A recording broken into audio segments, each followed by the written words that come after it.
2022년 1월 12일 수요 예배를 드리겠습니다. 다 함께 사도신경으로 신앙 고백 드리겠습니다. 나는 전능하신 아버지 하나님 천지의 창조주를 믿습니다. 나는 그의 유일하신 아들 우리 주 예수 그리스도를 믿습니다. 그는 성령으로 잉태되어 동정녀 마리아에게서 나시고 본디오 빌라도에게 고난을 받아 십자가에 못 박혀 죽으시고 장사된 지 사흘 만에 죽은 자 가운데서 다시 살아나셨으며 하늘에 오르시어 전능하신 아버지 하나님 우편에 앉아 계시다가 거기로부터 살아있는 자와 죽은 자를 심판하러 오십니다. 나는 성령을 믿으며 거룩한 공교회와 성도의 교제와 죄를 용서받는 것과 몸의 부활과 영생을 믿습니다. 아멘. 찬송가 210장 드리겠습니다.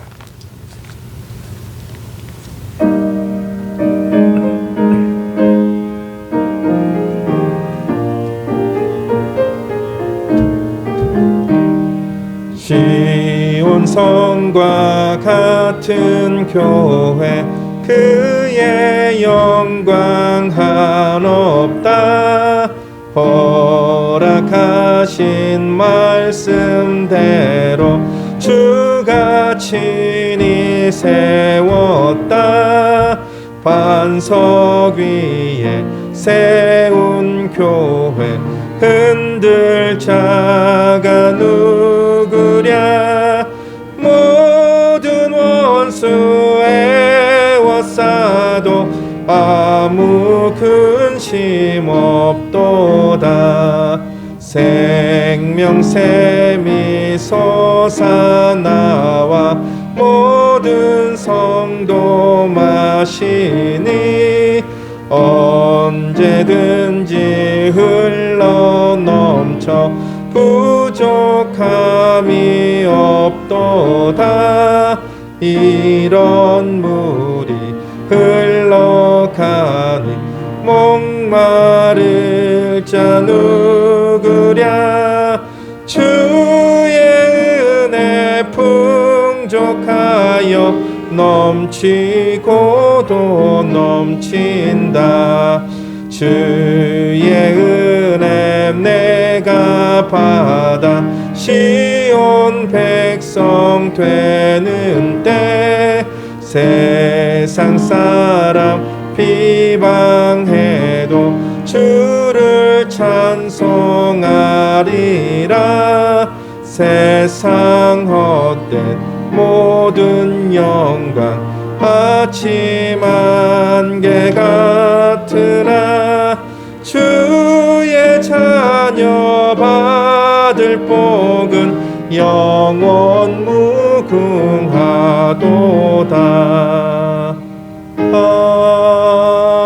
아멘. 이 시간 우리를 대표해서 이향순 권사님께서 기도해 주시겠습니다.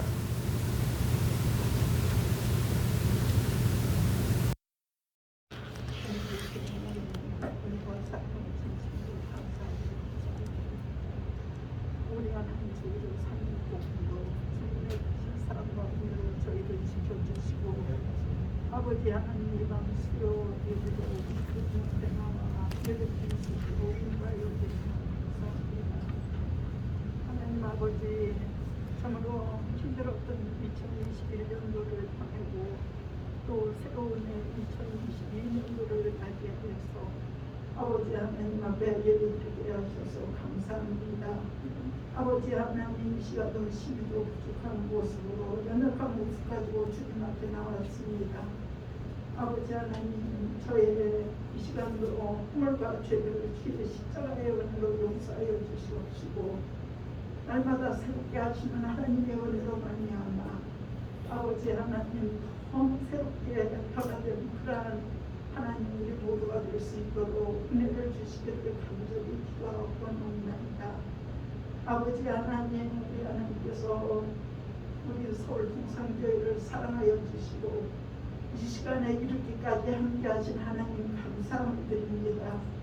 아버지 하나님 정말 우리 서울 동산교회가 하나님이 보시기에 칭찬할 만한 그러한 교회로 날마다 성장해가고 부흥되어져 갈 수 있도록 하나님 은혜를 주시기를 간절히 기도하고 나옵나이다.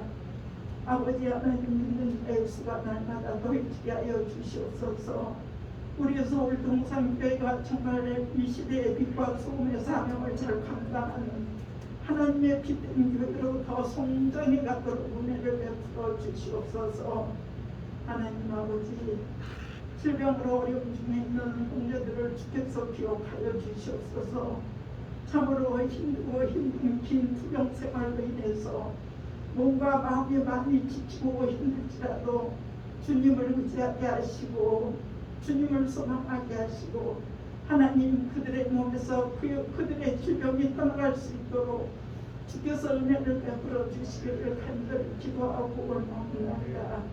아버지 하나님도 갑작스럽게 한두열 집사님 이렇게 또 하나님 쓰러져서 다쳐서 이렇게 병원에 입원 중에 계십니다. 아버지여 불쌍히 여겨 주시옵소서. 회복시켜 주시옵소서.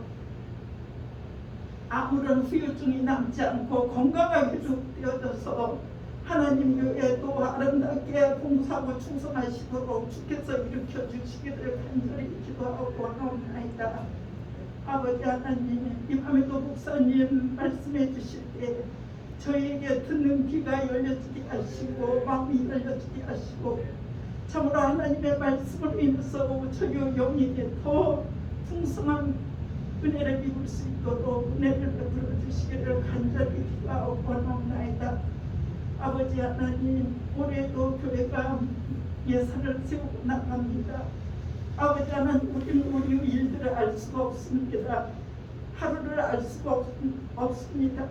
하나님의 성도들의 하는 기업과 주장들의 복을 주시어서 하나님이 교회에서 세운 예산보다도 더 넘치는 은혜로 하나님 채워주시므로 교회가 더 많은 일들을 감당하고 나갈 수 있도록 주님 도와주시기를 간절히 기도하고 원하옵나이다.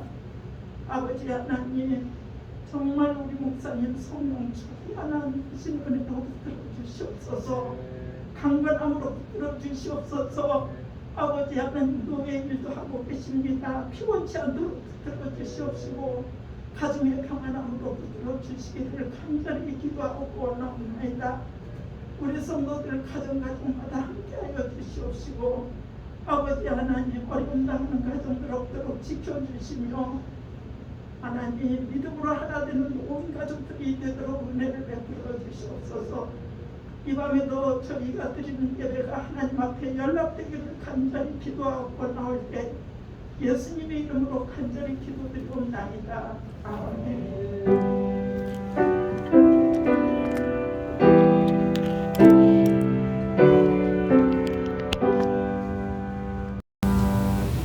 하나님의 말씀은 창세기 37장 1절에서 4절 말씀입니다.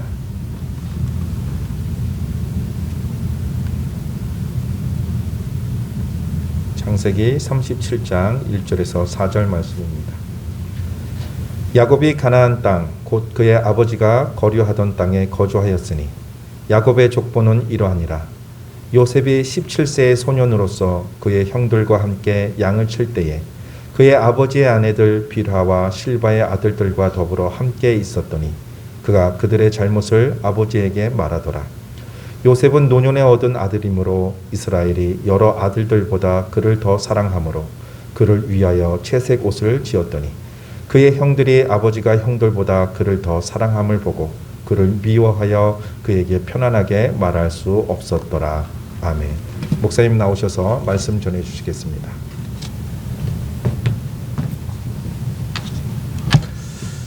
우리가 성경을 읽으면서 꼭 명심해야 될 것은 성경은 하나님이 누구시며 우리가 구원을 얻기 위해서 무엇을 해야 되는가에 대해서 알려주는 책이지 이스라엘 역사나 혹은 개인의 위대한 삶을 소개하기 위해서 기록한 책이 아니라는 것이죠.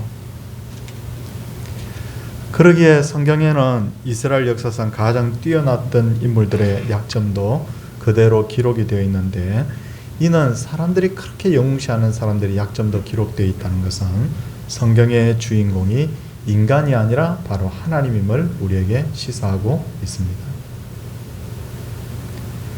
그런 측면에서 제대로 성경을 이해를 하려고 하면 구속사적 성경 읽기 혹은 하나님 중심의 성경 읽기를 해야 하는데, 오늘 성경 말씀 1절을 보시면 야곱이 가나안 땅 곧 그의 아버지가 거류하던 땅에 거주하였으니 라고 기록되어 있는데, 야곱의 아버지 이삭이 거류하던 그 땅은 바로 헤브론 땅을 의미합니다. 그렇다면 야곱의 형이었던 에서는 어디로 갔을까요? 지난주에 말씀을 드렸는데, 그는 요단강을 건너서 세일산으로 갔는데, 그 땅이 어떤 땅이라고 했죠? 굉장히 숲이 우거지고 그리고 많은 짐승을 먹이기에 좋은 땅이라고 말씀을 드렸지 않습니까? 근데 그와 대조적으로 야곱이 머물게 될 아버지의 땅, 바로 헤브론은, 저희들 헤브론으로 이렇게 가볼 기회가 있었는데, 그 땅은 한눈에 보기에도 굉장히 척박한 땅입니다. 그런데도 불구하고 야곱은 아버지가 마련해 놓은 약속의 땅을 떠나지 않고 그곳에 머물렀던 것이죠.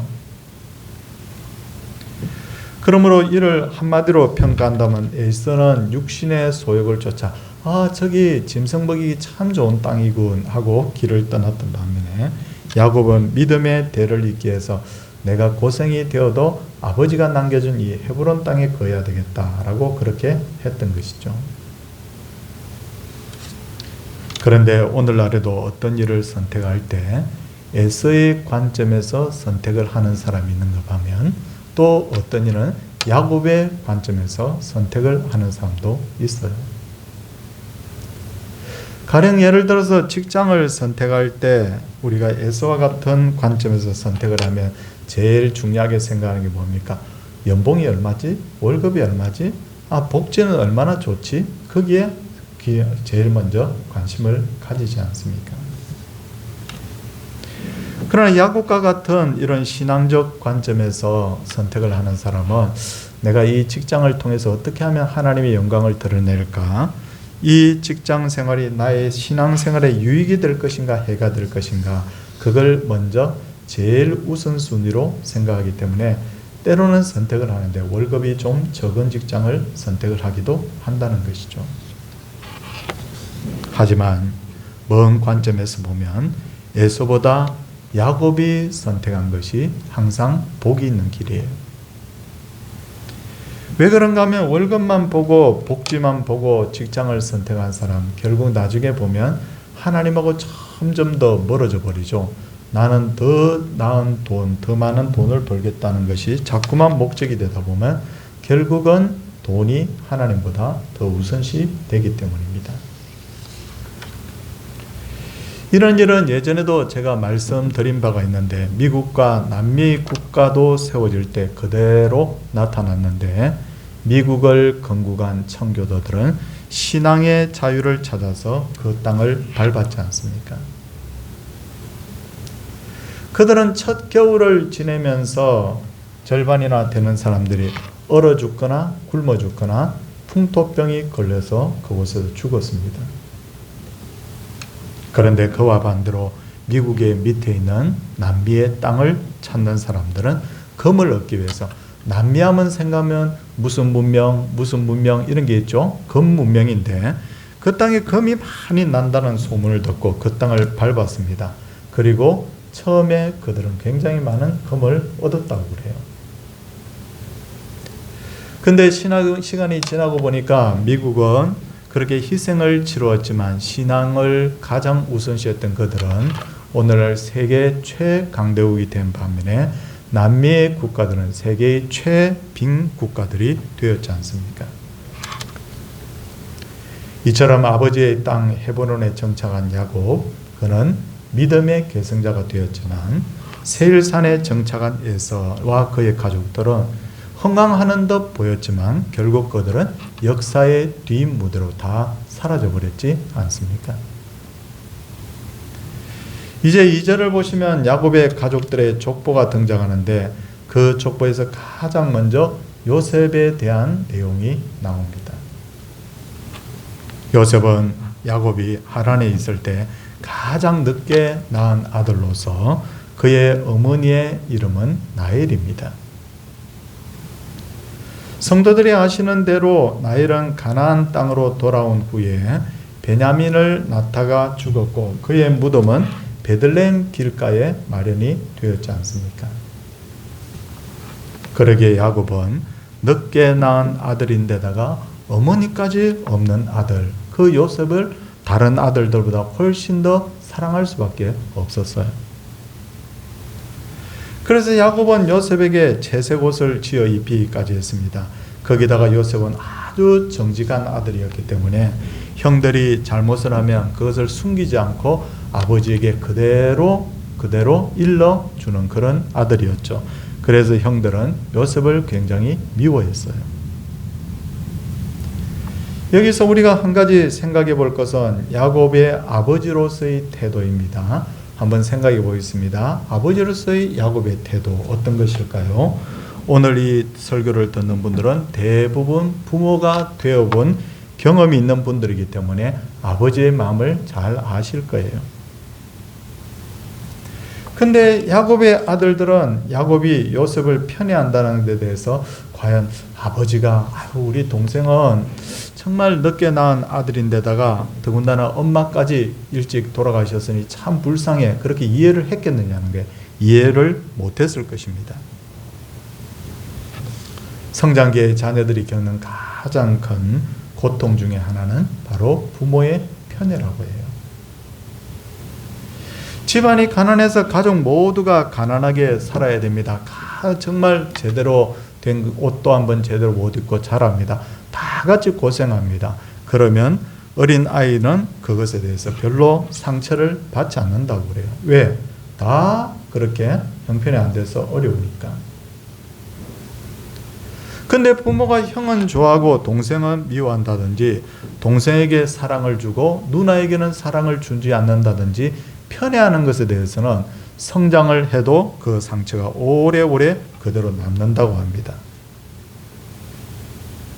그런 측면에서 본다면 야곱은 요셉만 사랑하고 요셉에게만 채색 옷을 입혔으니 이는 굉장히 부모로서 잘못된 행동으로 봐야 되는 거죠.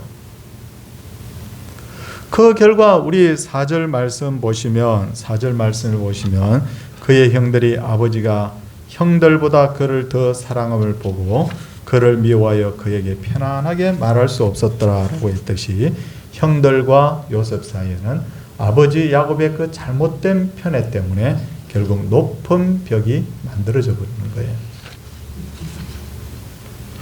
그런데 그런 상황에서 요셉이 꿈을 꾸는데 요셉이 형들과 밭에서 곡식단을 묻는데 무슨 꿈이죠?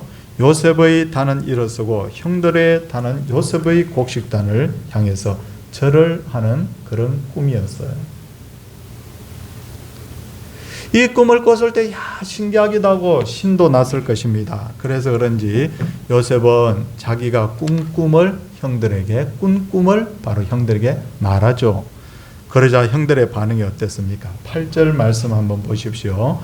8절에 보니까 그의 형들이 그에게 이르되 내가 참으로 우리의 왕이 되겠느냐, 참으로 우리를 다스리게 되겠느냐 하고 꿈과 그의 말로 말미암아 그를 더욱 미워하더니라고 했는데, 이 말씀을 통해서 형들이 왜 요셉을 미워하게 됐는지를 알 수 있죠. 그 문제는 뭐냐면 첫째는 꿈이 기분이 나빴고, 둘째는 요셉의 말하는 태도가 마음에 들지가 않았다는 것을 알 수가 있어요. 그러기에 우리는 이 부분에서 한 가지 생각할 것이 있는데, 그것은 내가 무엇을 말할 때는 항상 상대방의 감정을 고려하면서 말을 해야 된다는 거죠. 가령 예를 들어서 한번 제가 설교를 준비하면서 이런 생각이 들었어요. 누가 봐도, 내가 아무리 봐도 저 사람이 참 못생긴 사람이야. 얼굴이 예쁜 구석이 없어. 근데 그 사람이, 내가 가만히 보니까 그 사람이 성격도 나빠. 그러면 내가 볼 때 그 사람이 못생겼다는 것과 성격이 나쁘다는 건 사실은 어떤 면에서 보면 진리잖아요. 사실이잖아요. 그렇다고 해서 내가 상대방의 감정을 고려하지 않고 당신은 참 못생긴 데다가 성격도 나빠, 그렇게 말한다면 과연 상대방이 어떻게 받아들이겠냐는 거예요. 못생기고 성격이 나쁘다는 것 자체는 진리일 수 있지만 상대방의 감정을 건드렸기 때문에 그걸 굉장히 나쁘게 받아들일 것 아닙니까? 꿍꿍거리고 그 요셉이 아무 악의가 없이 말을 했다고 하더라도 형들은 그 말이 좋게 들리지를 않을 수밖에 없었던 거 아닙니까?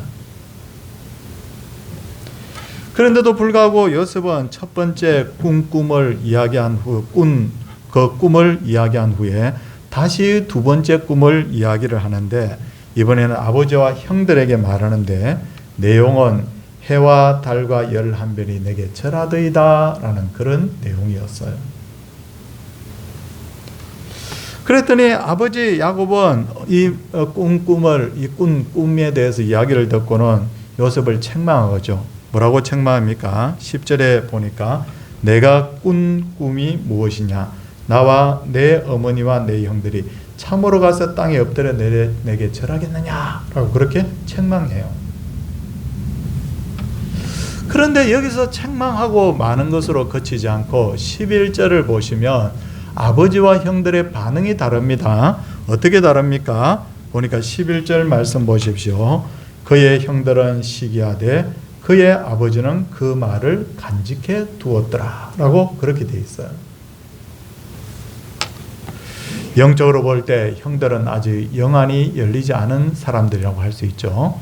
영안이 열리지 않았기 때문에 요셉의 꿈 이야기에 대해서 모든 것을 인간적으로만 접근을 하는 거예요. 그러다 보니까 저 미운 놈이 하는 이야기 우린 들을 필요도 없어 감정을 앞세워서 요셉을 미워하고 더 공격하게 되는 거죠. 그에 반해서 야곱은 이제 여러 가지 경험을 통해서 서서히 영안이 열리고 있는 중이었기 때문에 자기에게도 하나님이 몇 번 나타나셨거든요. 그런 경험이 있기 때문에 글쎄 우리 아들에게 하나님께서 혹시 저 꿈을 꾸게 하신 것 아닐까라고 그 꿈을 마음에 간직을 해두었던 거예요. 이게 뭐냐면 영의 사람이기 때문에 이 생각을 하는 거지 않습니까?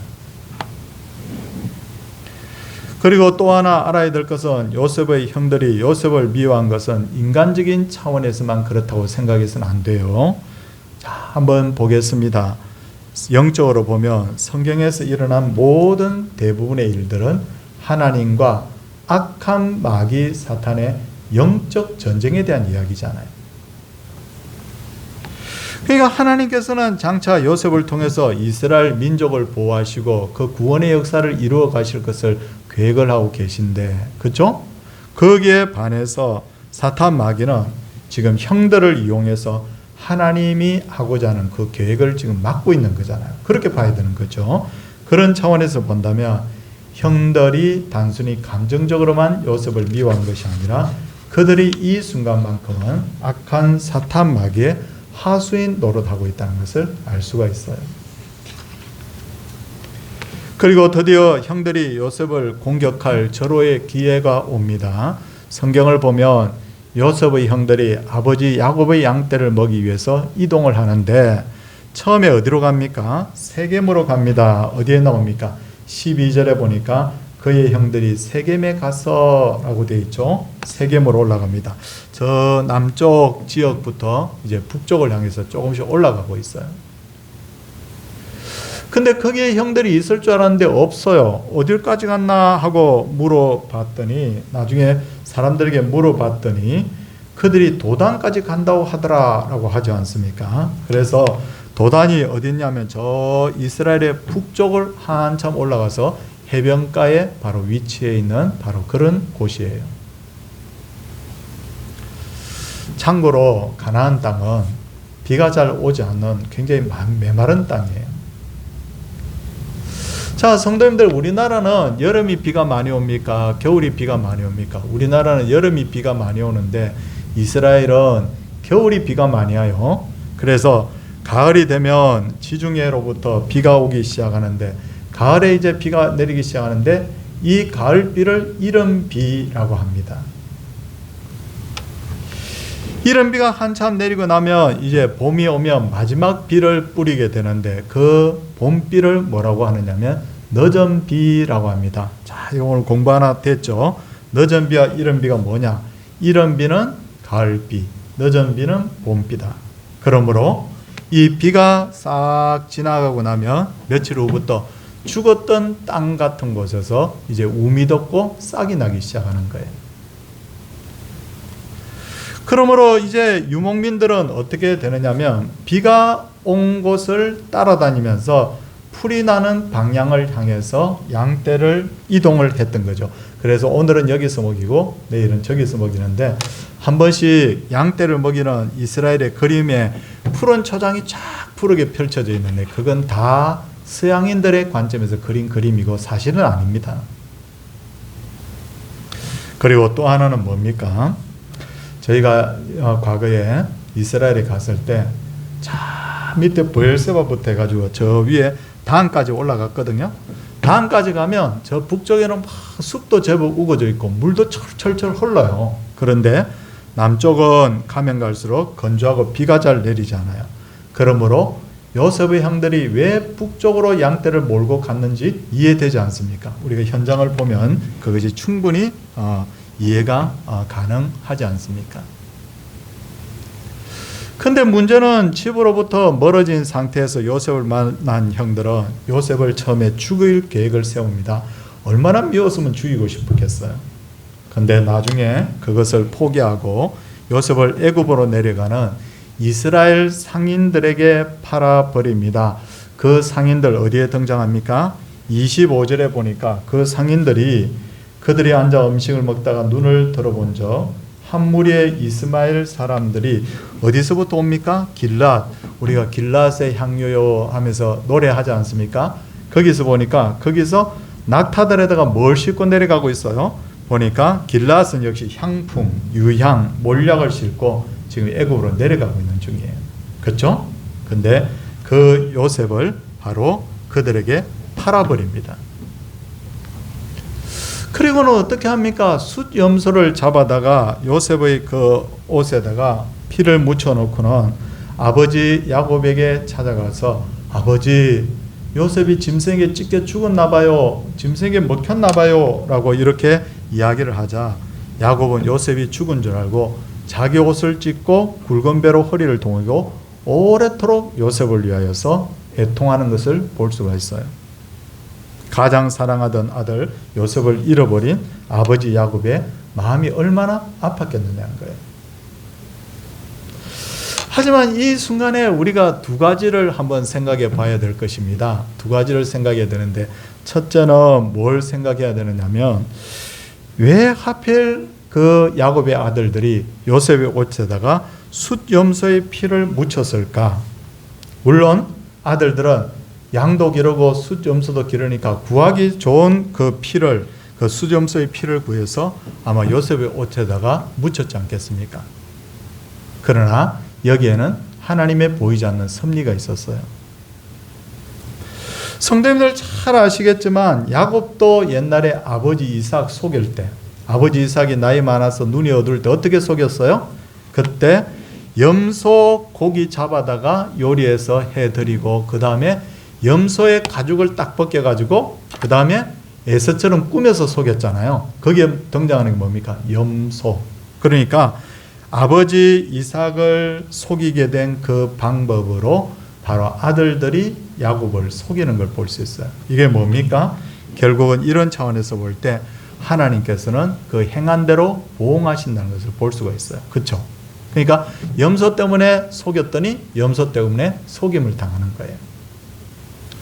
그리고 또 하나 이 부분에서 명심해야 될 게 하나 있습니다. 성도님들 쭉 37절 말씀 보시면요, 제일 마지막 우리 36절 말씀 한번 보십시오.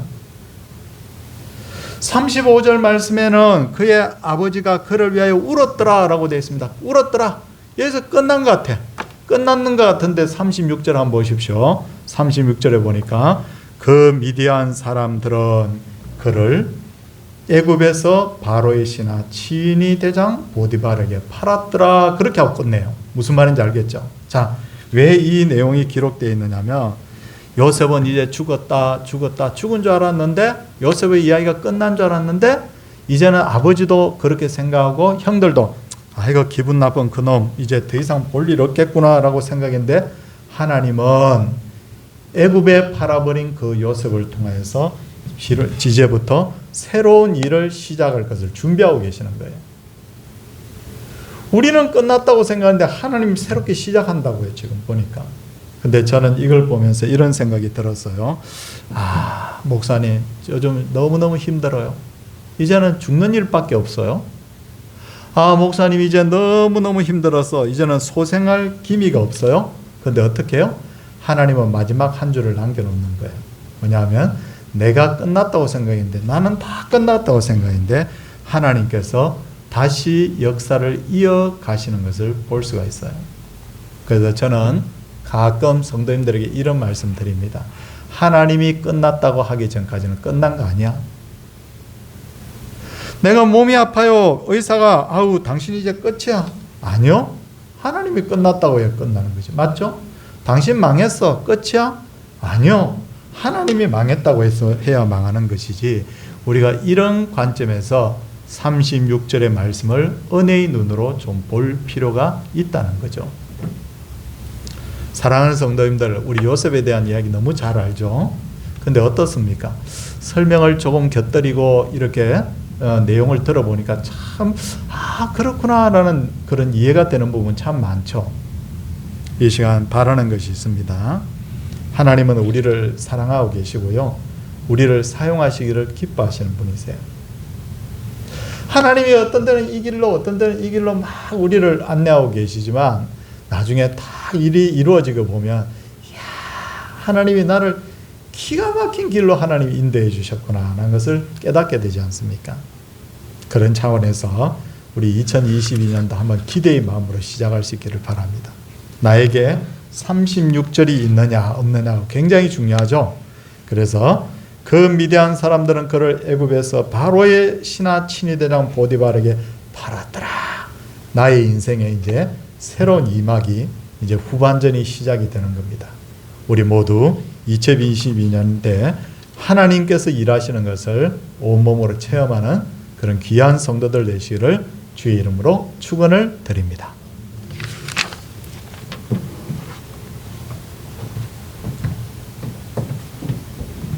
찬송가 430장 드리겠습니다. 찬송 후에 목사님 축도해 주시겠습니다.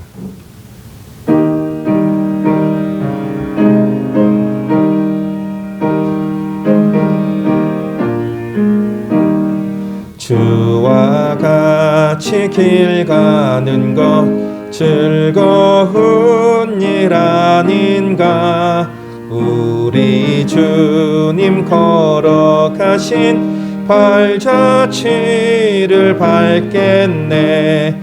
한 걸음 한 걸음 주 예수와 함께 날마다 날마다 우리 걸어가리.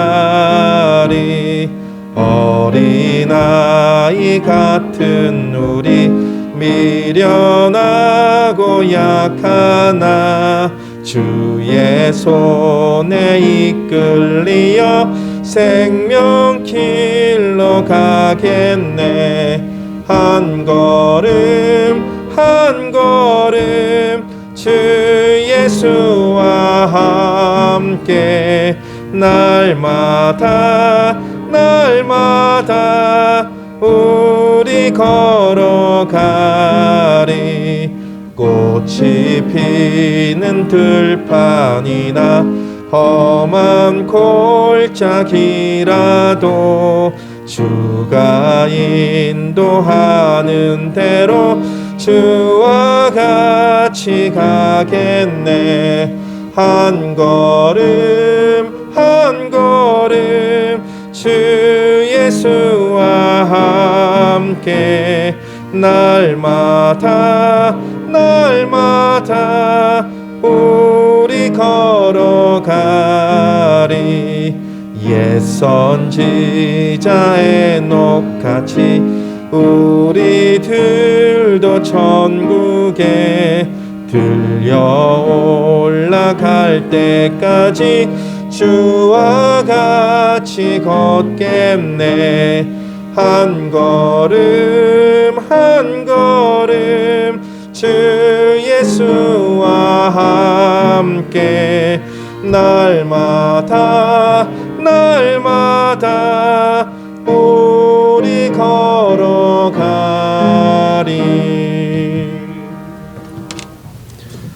사랑이 무한하신 하나님 아버지, 은혜와 사랑을 감사를 드립니다.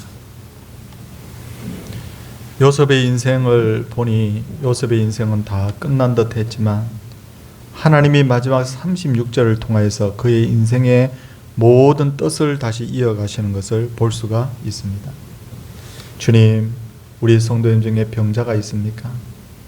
우리 성도님들 중에 고난당하는 자가 있습니까? 내 인생이 이제 완전히 절망의 나락으로 떨어졌다고 생각하는 분들이 있습니까? 주여, 이분들에게도 36절의 말씀을 주시옵소서. 모두가 끝났다고 생각하는 그 순간에도 하나님의 뜻을 이어갈 수 있게 하여 주시옵시고, 인생의 후반전에 다시 일어서서 요셉이 존귀하고 아름답게 쓰임 받았듯이 우리도 그렇게 사용되게 하여 주시옵소서. 주 예수 그리스도의 은혜와 하나님의 놀라우신 사랑과 성령의 감화 교통하심의 역사가 하나님의 백성들 위에 이제로부터 영원토록 함께 있을지어다. 아멘.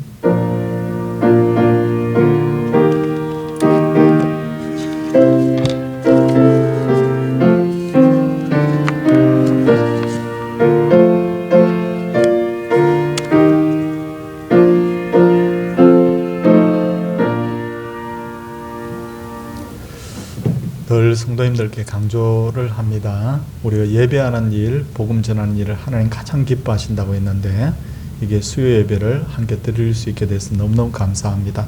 가정에서라도 꼭 예배를 드려주시기 바라고, 그리고 추운 날씨지만 연초부터 일주일에 몇몇 가정씩 이렇게 계획을 해서 우리 장기 결석자를 돌아보는 가운데 있습니다.